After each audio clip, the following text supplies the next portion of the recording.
juga tahu pokok ini. Nabi Musa tengok lagi lah. Orang tua ni pun pergi cuci muka minum air ni, ada beg. Dia buka ada duit. Apa tu tak ada orang? Tak ada orang. Udahlah kangkang lah. Dulu kita ada gitu kan. Jumpa duit boleh ambil kena cross. Cuma tak ada orang, dia ambil jalan. Nabi Musa pun tengok. Apa tu? Datang lagi satu orang, dia pun pating gitu, tahu pokok lagi. Lepas tu minum air. Baring, lepak. Tak bawa. Nabi Musa tengok. Orang pemuda yang pertama yang ada tinggal barang tadi, dia pun datang. Dia datang, dia cari barang dia tadi. Dia tengok ada pemuda tadi tengah baring. Okay? Nampak beg tak? Ini orang bertiga tak ada apa-apa. Dia tak ada apa-apa. Jangan tipu. Bergaduh-gaduh pasal dia nak orang yang tipu. Dia bunuh. Ini bukan tricky question, bukan. Kita suspend. Mudrah sikit. A ni hilang duit, tinggal duit. B dapat duit. C kena bunuh. Kena bunuh dengan A. Betul? Cerita dia yang orang pertama tadi datang, dia jalan tinggal duit. Orang nombor 2 datang, ambil duit, dia pun jalan. Betul tak ada orang punya? Dah cross, halal. Ya. Nombor 3 dia datang, dia relax. Orang yang pertama datang balik, dia tengok dia tunduk ini, ambil, bunuh. Nabi Musa berdoa, Ya Allah, apakah falsafah di sebalik kisah ini? Allah cerita, ketahuilah ya Musa, orang yang pertama yang tadi hilang duit ini, sebenarnya bapaknya dahulu pernah berhutang dengan orang banyak, sampai orang tu mati dia belum bayar lagi. Maka sekarang Allah ambil duit orang ini melalui anaknya. Ada apa? Bapak dia ada hutang dengan orang, sampai orang tu mati, bapak dia belum bayar lagi. Dia dapat anak, Allah hilangkan duit anak dia tadi. Okay? Jadi kenapa duit dia hilang? Pasal dulu bapak dia hutang tak bayar. Jangan melek yang hutang ni. Nombor 2 yang dapat duit ni apa pasal? Sebenarnya anak ini, bapak dia beri duit kan?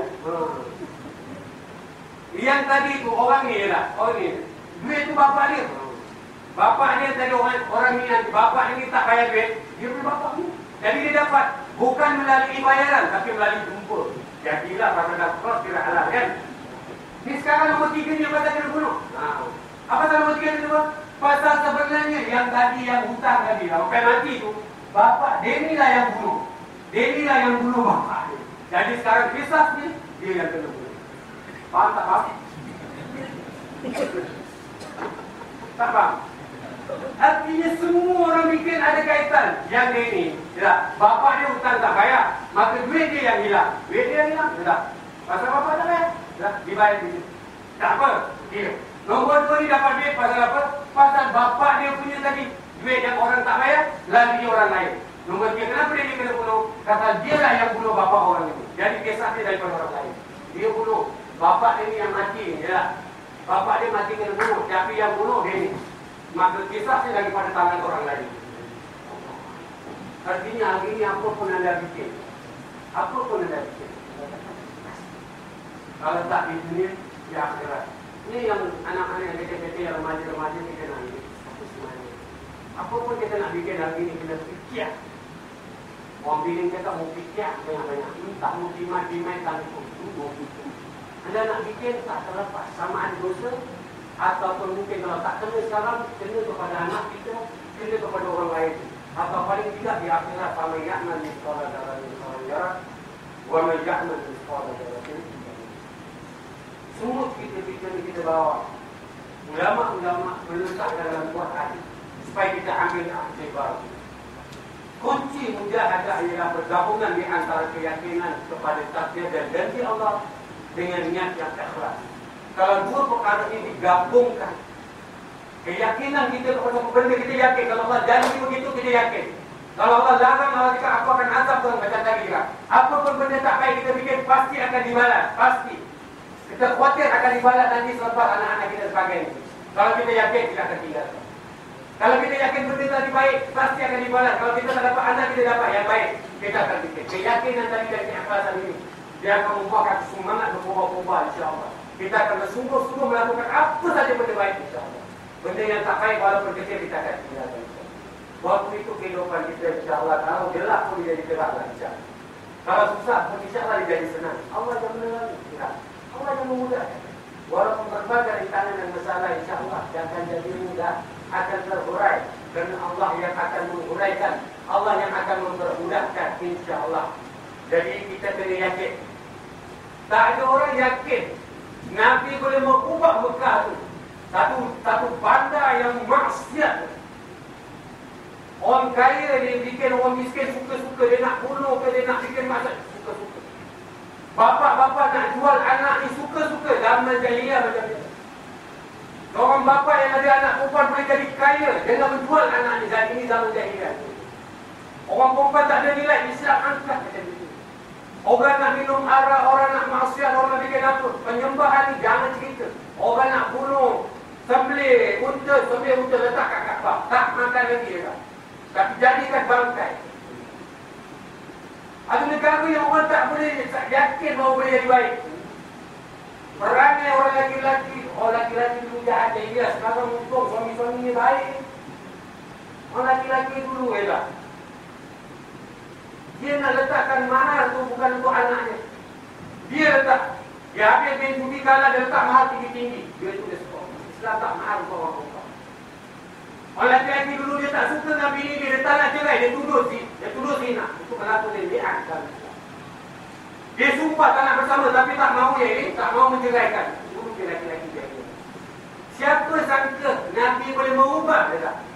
Hari ini Mekah ni dia dah tempat orang kafir pun heran bila orang Islam ni masuk, bila orang-orang masuk Islam ni, apa Muhammad dah pergi pawang ni je lah. Ini bila aku tahu dia ni dulu tak pergi pukul je lah. Tentu masuk Islam boleh jadi baik pula. Dia ingat Nabi ada pawang. Tak ada benda yang besar. Allah SWT sebut intan sallallahu alaihi wasallam bagi satu sesuatu. Ya ayyuhallazina amanu, wahai orang-orang yang beriman, jahil berpihak bersungguh-sungguh di dalam Allah Subhanahu. Mari kita bersungguh-sungguh dan kita yakin. Hari ini umat Islam jadi umat yang besar, yang disegani oleh orang kafir, yang disegani oleh dunia. Siapa sangka? Maka itu kalau untuk meyakinkan kesimpulannya kita kena ikhlas, istiqamah, terus menerus untuk kita melakukan ibadah. Saya rasa tak sempat untuk saya sambung ayat yang ke-8 daripada surah Al-Muzammil dan seterusnya. InsyaAllah minggu depan kita sambung lagi pertemuan kita, pembahasan kita, pelajaran kita. Mudah-mudahan niat kita yang terus ikhlas untuk menjadi redha Allah. Allah SWT akan perkenankan, Allah SWT akan mengabulkan. Saya yakin kita yang sikit-sikit ni ikhlas, combine ramai-ramai lah. Kita susun jari-jari kita untuk minta SWT. Bukan saja untuk kita sampai kita wafat nanti, generasi kita yang mengganti kita nanti.